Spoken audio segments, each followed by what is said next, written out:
Apa saja fakta-fakta lain dari insiden baku tembak polisi dengan sekelompok orang yang diduga simpatisan Rizik Syihab? Kami akan bahas hal ini bersama Sekjen FPI Munarman, Ketua Harian Komisi Kepolisian Nasional Beni Mamoto, dan Kepala Pusat Kajian Keamanan Nasional Universitas Bayangkara Hermawan Sulistyo. Selamat malam, Bung Munarman. Selamat malam, Pak Beni. Selamat malam, Prof. Kiki. Ya, selamat malam, Mbak Sofi. Ini sudah ada ya, Bung Munarman ya? Ya, Oke. selamat malam, Mbak Sofi. Oke, saya ingin ke Bung Munarman lebih dahulu ya, Pak Beni dan Prof. Kiki. Anda tadi sudah menggelar konferensi pers yang langsung dibantah oleh Kombes Yusri Yunus, Kabid Humas Polda Metro Jaya, dan Kombes Tubagus Adi Hidayat, Dirkrimum Polda Metro Jaya. Ini tampaknya karena barang bukti yang bisa dilihat oleh masyarakat baru yang dipamerkan oleh pihak kepolisian, 2 senjata api dan 4 senjata tajam. Ini akhirnya pada saat ini karena kita belum melihat bukti-bukti yang lain justru jadi semacam perang opini. Apa yang ingin Anda sampaikan dari sanggahan terutama dari Dirkrimum Polda Metro Jaya?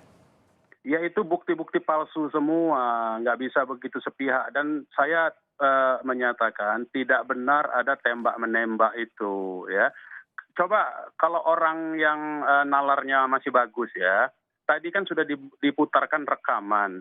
Jelas-jelas pengawal Habib Rizik itu menyatakan bahwa itu kalau mereka ingin memotong, kalau mereka ingin menyalip, berarti kan ada upaya-upaya dari pihak yang menguntit itu untuk menyalip dan berdasar itu kan baru sebagian. Sebentar. Saya Kalau Anda banyak mengutip lagi. voice note itu tadi, rekaman suara itu tadi, Anda mengakui itu rekaman suara betul?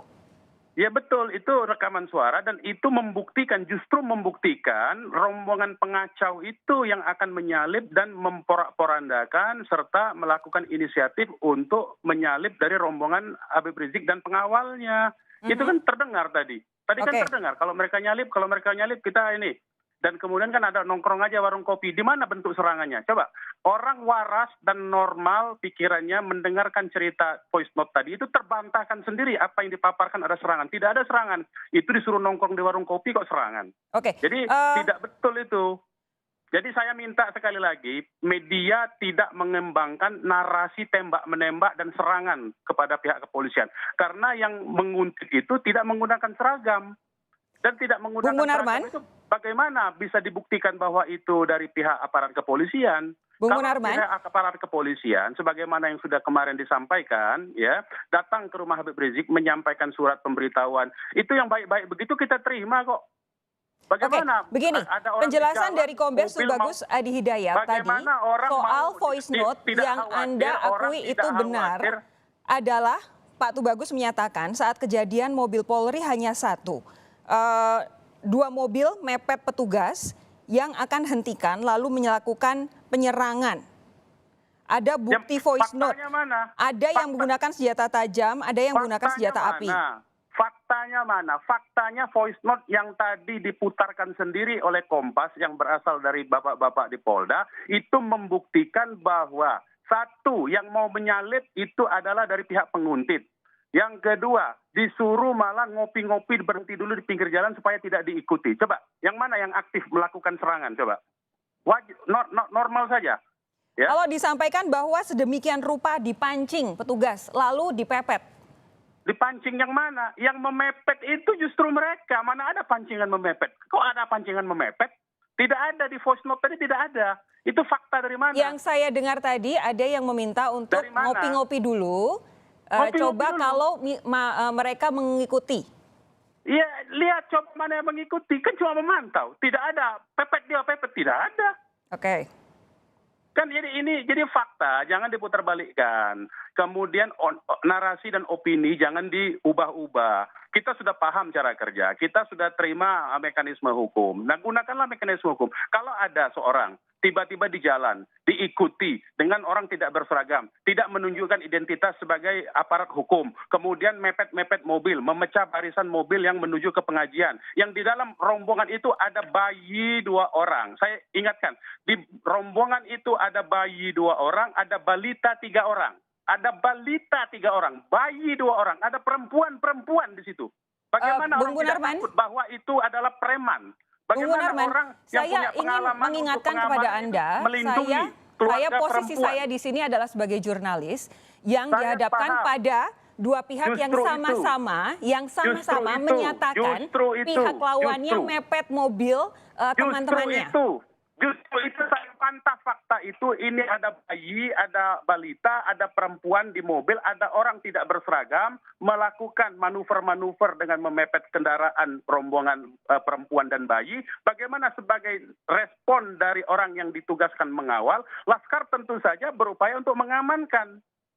Itu faktanya. Dan di voice note tadi sudah terbukti dengan sendirinya. Jadi tidak bisa narasi-narasi dikembangkan di luar fakta. Itu yang kita tidak terima. Sesuai fakta saja. Faktanya tadi menyatakan ngopi-ngopi dulu, lihat mana yang memantau. Kan lihat, bukan menyerang. Oke. Kemudian Bung kalau Munarman ada begini. penyalip, Anda jangan bilang sampai menyalip. polisi yang mepet mobil rekan-rekan Anda. Sementara Pak Tubagus bilang justru rekan-rekan Anda yang mepet mobil polisi. Paham dong di mana kemudian bagaimana kami berusaha untuk menggali dari masing-masing sisi.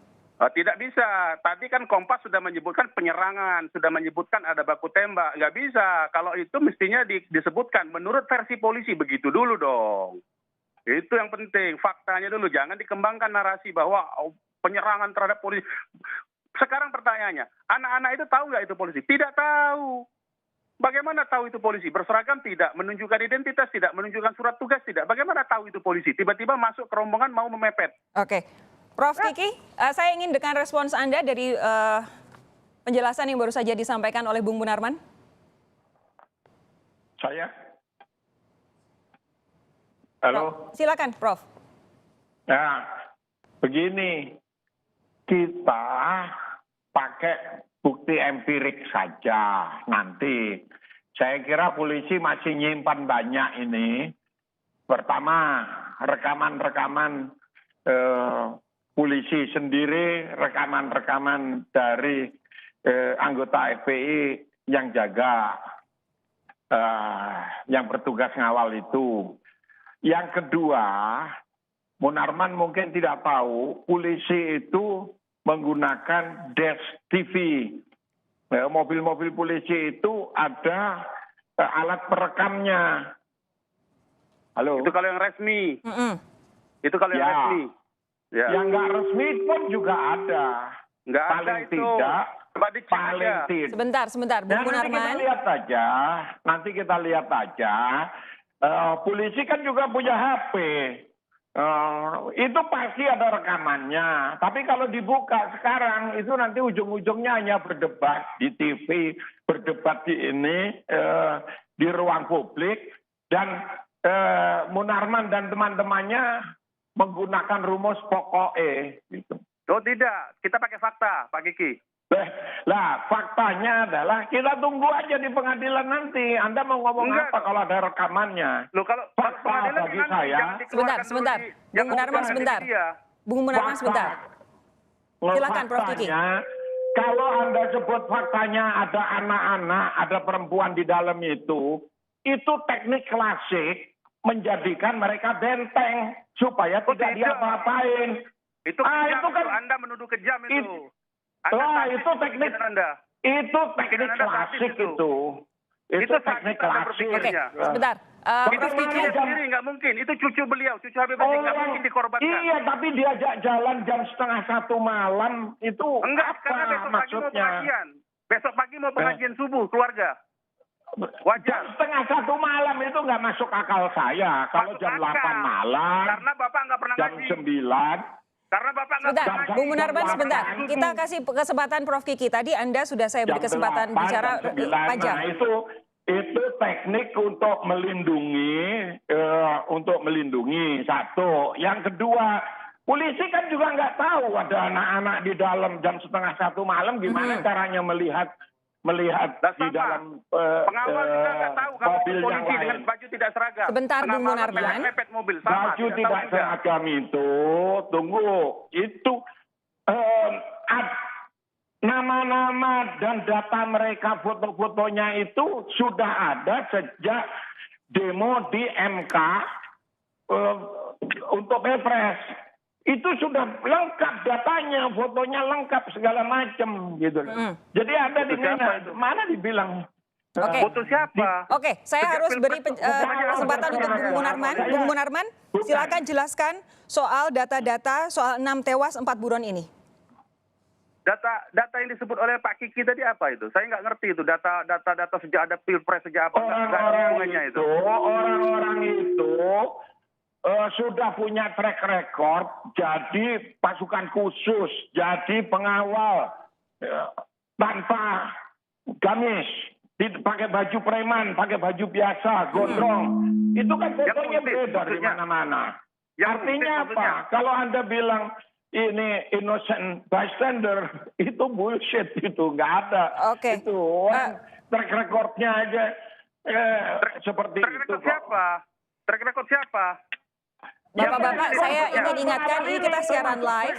Harap Anda bisa menyaring perkataan-perkataan yang muncul ya. Anda, kita barusan nonton di YouTube, Anda nyiram Tamrin Tomalgola dengan air Loh, Anda juga. Anda Sebentar, apa? Prof. Kiki. Anda itu profesor apa? Wawancara Anda itu TV. profesor apa?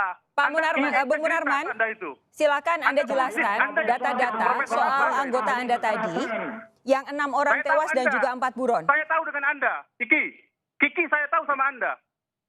Lah, Bung Munarman, Pak Kiki, mari kita kembali ke inti permasalahan malam hari ini. Bung Munarman silakan. Tadi sudah disampaikan responsnya oleh Prof. Kiki. Saya minta penjelasan Anda soal data-data dari 6 orang ini yang tewas, kemudian 4 yang masih buron. Tidak ada yang buron, ya saya katakan. Dia tidak buron karena dia tidak melakukan, yang 4 itu tidak melakukan tindak pidana apapun juga.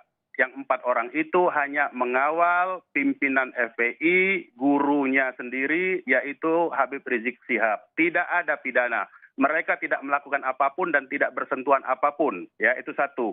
Nah yang 6 orang yang korban ditembak dibunuh ini, Muhammad Suci Kadafi Putra, Andi Oktiawan, Lutfi Hakim, Muhammad Reza, Faiz Ahmad Syukur, Ahmad Sofyan, ini semua anggota Laskar Pembela Islam DKI Jakarta.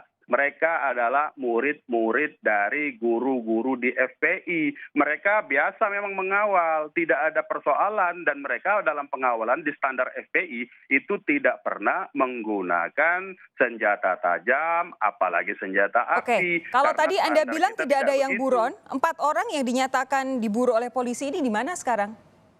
Ya saya tidak tahu siapa yang dimaksud oleh dia, oleh mereka, oleh polisi. Ya. Adakah Karena memang 4 orang anggota Anda yang masih belum ketemu? sudah ketemu semua? Oke, sudah ketemu semua 6 orang ini Sudah ya? ketemu semua? Sudah ketemu semua, bahkan polisi kan tidak tahu. Jumlahnya itu lebih dari situ yang mengawal itu. Itulah datanya salah-salah begitu dipaksa 10 orang seolah-olah. Kan salah itu. Masih ada data kita yang mengawal lain, begitu. Oke, jadi Anda menyanggah penjelasan polisi bahwa ada 10 orang dalam insiden, 6 orang meninggal, 4 buron, Anda sanggah itu ya? Saya kira yang jelas sudah 6 orang dibunuh, ya, dibantai. Orang tidak punya perlawanan. Kami yakinkan, kami pastikan FPI dan Laskar FPI tidak pernah menggunakan senjata api. Kalau ada tembak-tembakan, mana polisi yang kena tembak? Mana mobil polisi yang kena tembak? Kecuali ditembak sendiri mungkin, ya. Buktikan, polisi-polisi yang diserang itu yang mana? Kalau ada tembak-menembak, berarti kan ada korban juga dari pihaknya, kepolisian. Oke, Ini kan nanti tidak ada. saya akan tanyakan kepada Prof. Kiki apakah perlu polisi membuka ini semua. Sesaat lagi, saudara, Anda tetap bersama kami. Sapa Indonesia Malam akan segera kembali.